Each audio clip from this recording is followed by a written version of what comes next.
Sri Lanka.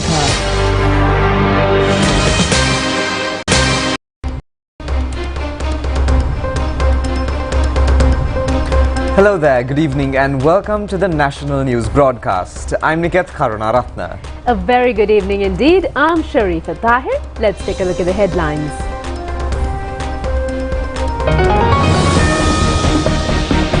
The President stresses that he will work to empower women and to strengthen their rights. Muj Rahman was sworn in as a parliamentarian. Who claims the ownership of the SJB? The Sri Lanka Podujana Peramuna opens its new National Elections Operations Centre. State Minister Shan says that President Ranil Wickremesinghe is the one who accepted the challenge of saving the crisis-hit country. 900 graduates in the southern province received teaching appointments. The Israeli Prime Minister says that Israel will fight alone if the United States stops its supply of weapons.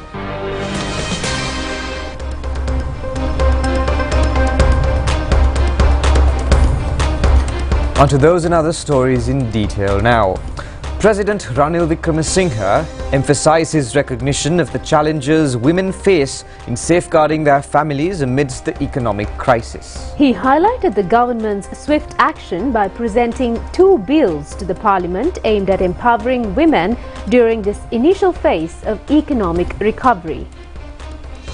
The President indicated that these bills are anticipated to be ratified by the Parliament in June, thereby enforcing a national policy on gender equality and women's empowerment. This includes the establishment of a National Commission on Women and mechanisms to protect women's rights and prevent violations thereof, including legal resource.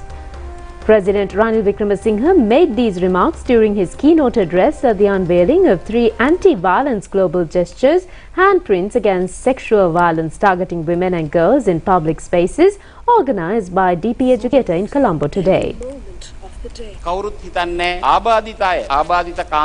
Founder of DP Education and Chairman Damika Pereira said that as advised by child psychiatrists, we endeavoured to design a program tailored to the rich traditional heritage of Sri Lanka. Through our efforts, we have established 1,000 preschools aimed at nurturing the complete childhood development of children. Recognizing the unique cultural richness to South Asia and the high quality of Sri Lanka's education system, our foundation is dedicated to shaping a youth steeped in both tradition and technology. He said that we achieved this by imparting knowledge in information technology and language skills. Addressing the gathering, President Ranil Wickremesinghe said that this endeavour holds promise in empowering women against the scourge of violence they face, particularly exacerbated by economic crisis. The President said that upon assuming office, he was witnessed firsthand the dire plight of women, many heading households amid scarcity. Hence, our dedication to bolstering their empowerment. Presented before Parliament are the Women's Empowerment Bill and the Gender Equality Bill, pivotal instruments for enacting a national policy on gender parity and women's empowerment. These bills advocate for the establishment of a National Commission on Women equipped to safeguard women's rights and pursue justice for any violations thereof. He added that, furthermore, a specialized commission will address instances of violence against women, providing prompt remedies as needed. Remarkably, women are increasingly excelling in education, yet impediments persist. It falls upon us to dismantle these barriers. The Women's Caucus in the Parliament has been established, underscoring their pivotal role in this endeavour. The President said that we are committed to fostering social justice by redressing the challenges confronting women and girls. Both bills are slated for passage in June. The President said that he has initiated discussions with the Prime Minister to augment female representation in local government elections following the presidential and general elections. It is our aspiration to ensure at least a 25% representation of women in parliamentary seats and to bolster their presence in provincial councils. He added that our focus remains on affirming women's rights in Sri Lanka and ensuring their rightful representation.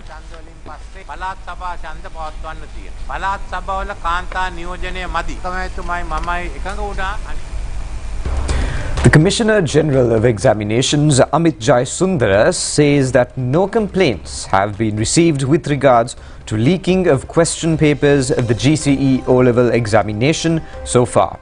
The Commissioner General further said that investigations have already been started on 3 incidents. Commissioner General of Examinations Amit Jayasundara said that there is an incident where 2 candidates have sent photos of a question paper to an outsider through a mobile phone and got answers. 2 officials have been deployed to investigate these incidents. The 2 suspects are private candidates. The Kotahena police is conducting investigations into these incidents. In addition, a complaint has been lodged at the CID for further investigations. Another incident was reported from the Hasalaka area. The Hasalaka police is conducting investigations into this incident. According to the information received so far, there is no incident of leaking the question papers before the exam is conducted. Muj Rahman was sworn in as a parliamentarian today. He became a parliamentarian in lieu of the parliamentary seat of Diana Gamage, who was disqualified by the court. Muj Rahman had won the last general election and was selected as a Colombo district parliamentarian. Later, he resigned from the parliament to contest in the local government election from the Colombo Municipal Council. However, the local government election was postponed indefinitely. Diana Gamage lost her parliamentary seat according to a court's order. She was selected to the parliament from the national list of the Samagi Jana Balavega. Accordingly, Muj Rahman was sworn in before the speaker today for the vacant SJB seat.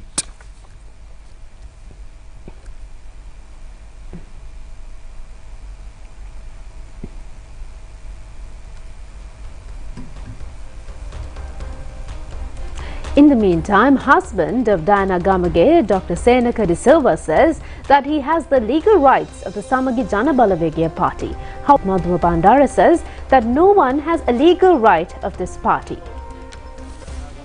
General Secretary of the Samagi Jana Balavega, Ranjit Madara, said that before Diana Gamage, this party was maintained by a board of officers loyal to late Minister Samaravira. A friend of Diana Gamage has become the chairman of this party. Ranjit Madara further said that they acquired the party and appointed a team of their people as office bearers of the party. අපි ඒ විදිහට තමයි කටයුතු කරේ. අපි ආරම්භ මේකේ මධ්‍යම කාරක සභාව. මේක තිබ්බ අපේ ජාතික පෙරමුණ කියලා. මධ්‍යම කාරක සභාවට අපිට ඕන අපේ අය කාණ්ඩායම් පත් කරගත්තා. ඉතින් මේ පක්ෂෙහිම කාටවත් නීත්‍යානුකූල අයිතියක් ඇත්තේ නැහැ. කාටවත් මුකුත් කරන්නත් බෑ. ඉතින් අපිවත් මෙයා රවට්ටලා තියෙනවා. ඉතින් මේකට විරුද්ධවත් කටයුතු කරනවා. මේකට විරුද්ධවත් අපි නීති මාර්ගයට යනවා. අපි රවට්ටපු එක ගන්න. Ranjit Madara.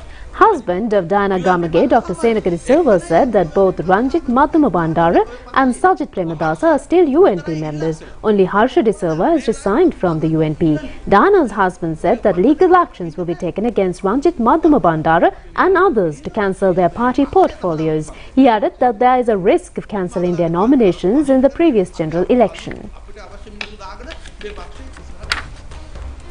The new National Elections Operations Centre of the Sri Lanka Podujana Peramuna was opened today. It is significant that this election office was opened following the announcement made by the Election Commission revealing the time period of the upcoming presidential election. The Election Operations Centre was opened under the patronage of Basil Rajapaksa. It is located close to the SLPP party headquarters at Nelumavata in Battaramulla. This centre has connected all the 14,000 Grama Niladhari divisions through a computer network. An efficient staff has been deployed to carry out elections operations. General Secretary of the Sri Lanka Podujana Peramuna, Sagara Karyavasam, said that they opened a superb election operational centre with cutting-edge technology and fully fledged facilities to face the upcoming elections. The centre may provide the required strength and support to win any election in the future.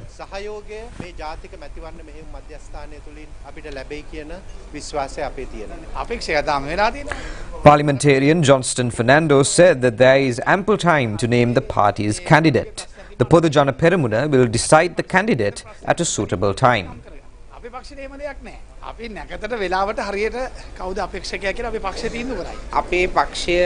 Minister Pavitra Vanyarachi said that they are confident of the fact that the candidate contesting with the support of the SLPP would win. Basil Rajapaksa said that Mahinda Rajapaksa will announce the name of the presidential candidate. The party is ready to join with any faction on behalf of the country. Parliamentarian Namal Rajapaksa said that the Podujana Peramuna was able to appoint Ranil Wickremesinghe as the president even amidst the crisis and violent situation following the struggle. Some factions of the Aragalaya attempted to grab power conspiratorially. However, the SLPP has been able to defeat all these conspiracies. The SLPP is a victorious party. Therefore, it will take a victorious program with the general public of the country. The party will field a presidential candidate who will be able to face the challenges before the country.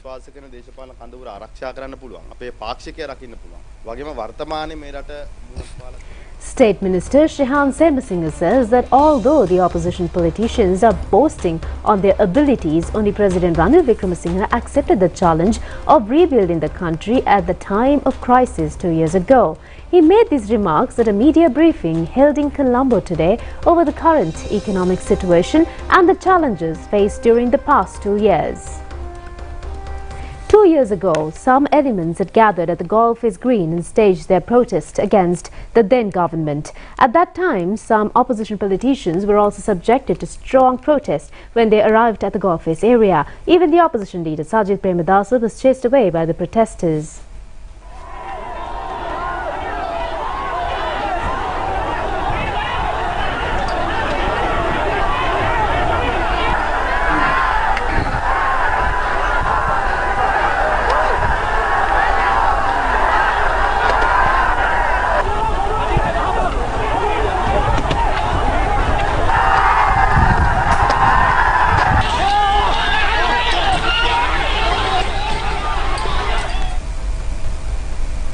Leader of the National People's Power, Ranjitkumara Disanayaka, also had to withdraw from the scene amidst heavy protest.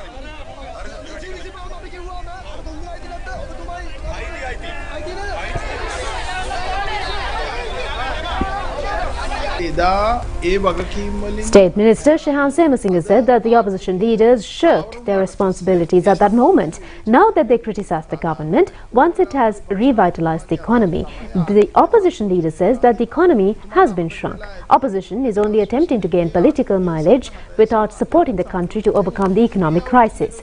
The opposition's only ability is to criticize the government, but it has no proper program to develop the country. The SJB and the NPP, both parties, are of the view that reprinting money as an alternative to the crisis.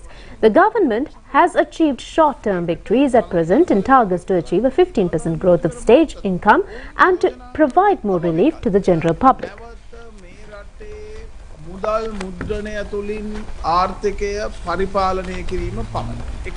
900 graduates of the southern province today received teaching appointments at a ceremony held under the patronage of parliamentarian Vajira Abevardhana. The ceremony was held at the Valigama Town Hall. Nearly 900 graduates from the Gaul, Matara and Hambantota districts today received new teaching appointments. Southern Provincial Governor Lakshman Nyapa Abevardhana and many others were present on this occasion. Southern Provincial Governor Lakshman Nyapa Abevardhana said that there are 3,230 teacher vacancies in the southern province. All of these vacancies will be filled within a period of 2 months. The new teachers will be appointed to the closest school of their birthplace. If they want to transfer, it can be settled from the divisional secretariat. Parliamentarian Vajira Abevardhana said that during the 1977 period, teachers have been appointed by the politicians' list. Young Ranil Wickremesinghe, as the Minister of Education, changed this system, disregarding the protest staged by the other parliamentarians. He introduced the competitive examination system to appoint teachers. But many teachers who came to this profession through the then Minister of Education's move do not praise him for this good act. As a nation, we forget the leaders who help us.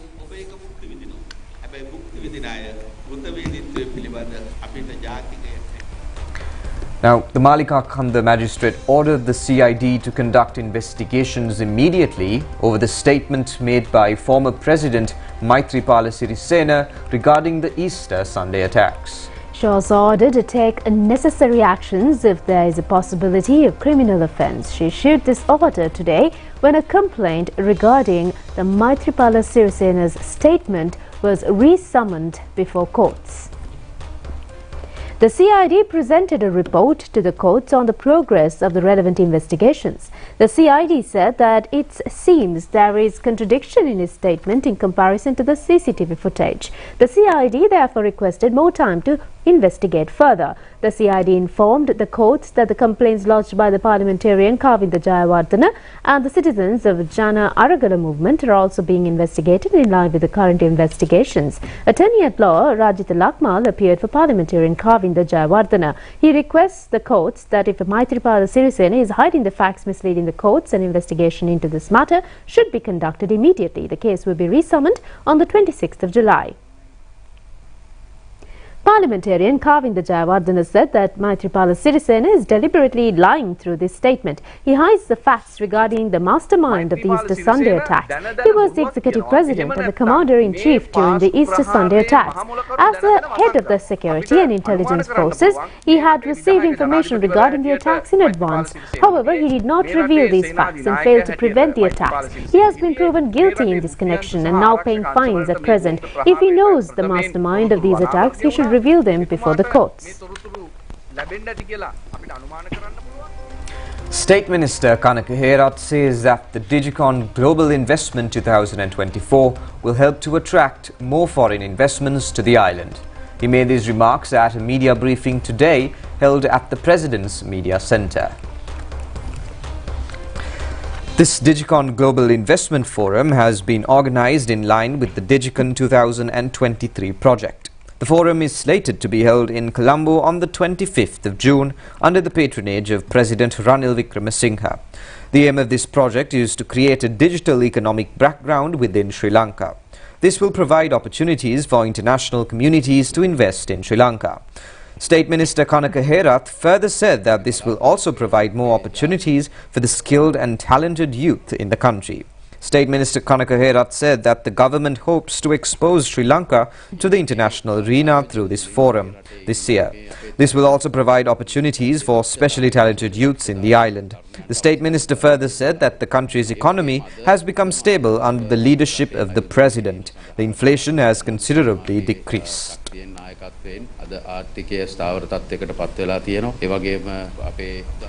The Meteorology Department says that thunder showers will occur in many areas of the island. It also states that the existing heat condition will ease during the next few days. Heavy rains exceeding 100 millimeters are expected in some areas of the central Sabaragamuwa, Uva and eastern provinces and in the Polonnaruwa district. Showers may occur in some places in the western and southern provinces and in the Puttala, Mannar, Kilinochchi and Jaffna districts.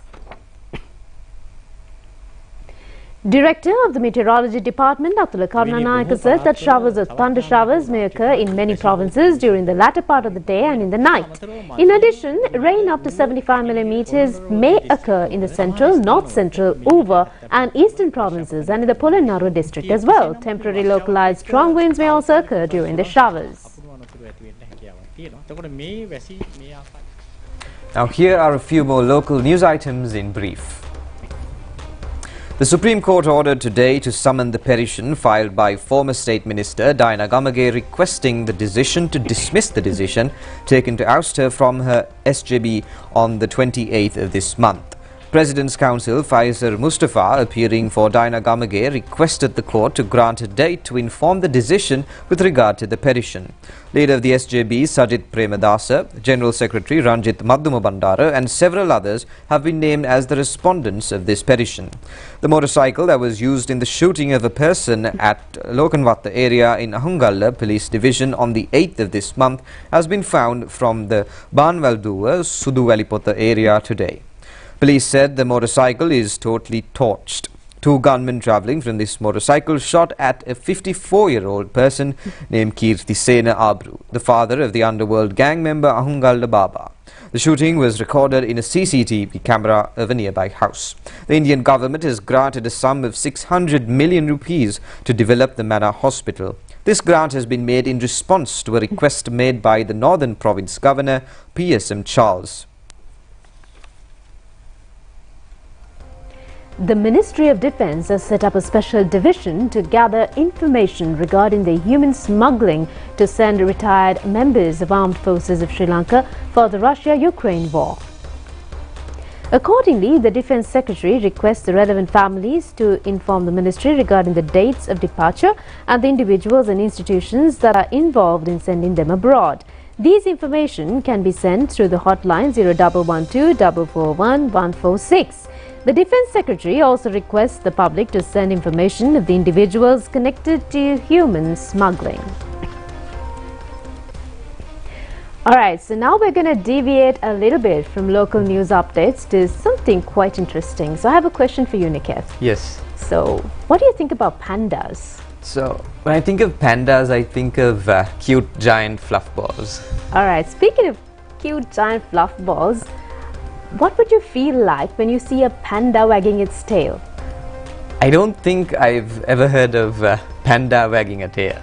Alright, so now that you've not heard about tails, we gotta get into this story because there seems to be some pandas which have been wagging their tails and confusing many people out there. So it's high time we clear it out. So a zoo in China has been accused of trying to deceive visitors with a pair of dogs dyed black and white to look like panda bears. Zoo officials defended the exhibit, saying they did not deceive the visitors. Let's look into the details, shall we?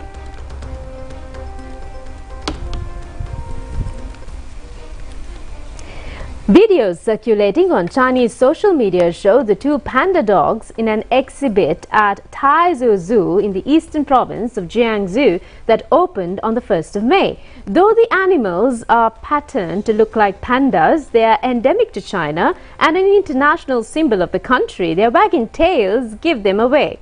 Zoo officials told Chinese state media that they were Chow Chows, a fluffy dog breed originally from northern China, painted black and white to resemble giant pandas, adding that they had clearly advertised them as panda dogs and did not make any false claims. The zoo, which does not have real pandas, was nonetheless criticized by state media and others for misleading visitors and mistreating the dogs.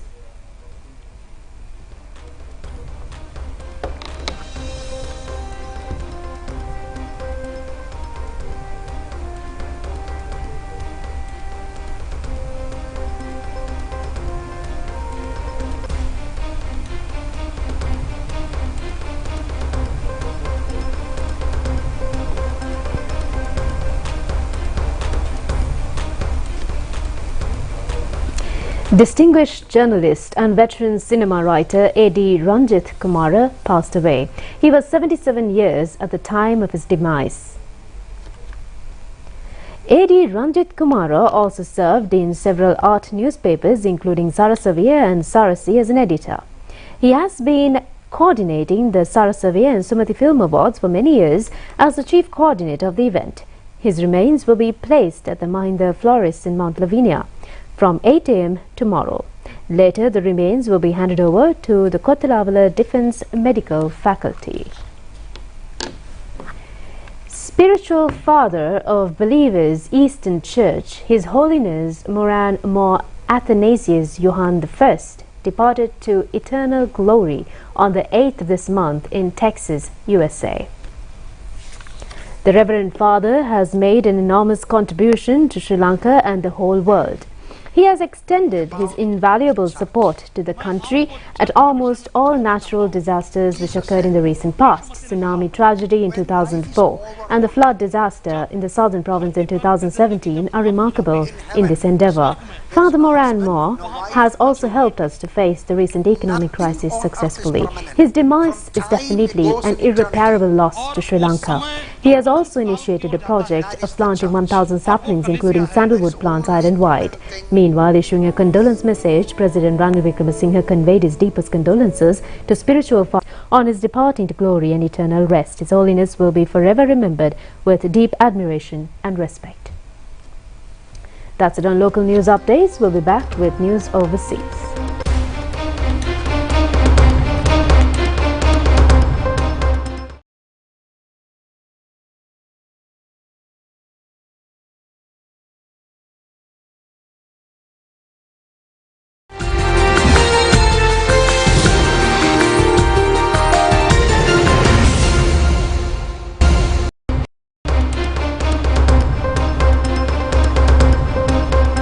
Israeli forces expanded military operations targeting residential towers and public facilities across Rafah with F-16 aircraft and attack drones.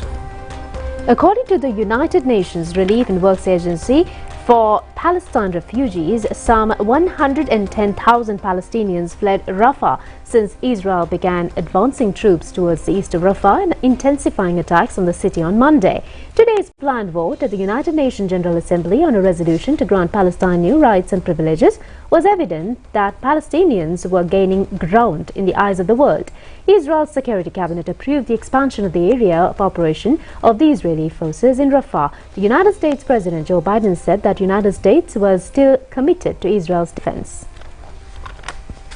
Russian President Vladimir Putin presided over a pared-back Victory Day parade yesterday, showcasing his country's unity and resolve to continue the war on Ukraine. However, the martial celebrations also showed simmering tensions inside the Kremlin and within Russian society. This year's parade in the Red Square was the usual well-choreographed display of military might. Over 9,000 military personnel took part, including 1,000 currently serving in what Russia still calls the Special Military Operation, the official euphemism for the full-scale invasion of Ukraine. The mechanized column was led by a World War II-era T-34 tank, a symbol of the Soviet Union victory over Nazi Germany in World War II. The 9th of May is known to be more than a day for commemorating the over 25 million Soviet soldiers and civilians who died during World War II. Under Vladimir Putin, the Russian state elevated collective remembrance of the war to something resembling a secular religion. The temperatures in Cambodia hit a staggering 38 degrees Celsius in April, like hundreds of millions of other children in many parts of the South and Southeast Asia. Science shows climate change had brought stronger and more frequent extreme weather events like life-threatening heat waves, leaving nearly 500 million children exposed and vulnerable. A dangerous heat wave hit Bangladesh in April, shutting down schools across the country. More than 33 million children were impacted as a result of the heat wave, according to groups like Save the Children and UNICEF. The United Nations and its agencies stated developing countries were at the forefront of the climate crisis and bear the brunt of prolonged extreme weather like heat waves, tornadoes and cyclones.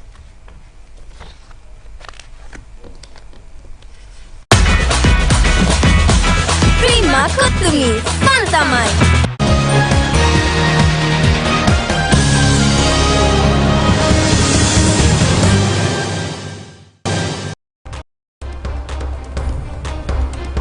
We now move on to some sports updates. Royal Challengers Bengaluru won the 58th Indian Premier League match against Punjab Kings by 60 runs. The match was played at the Dharmashala in India. Batting first, the Royal Challengers Bengaluru scored 241 runs for the loss of 7 wickets in their 20 overs.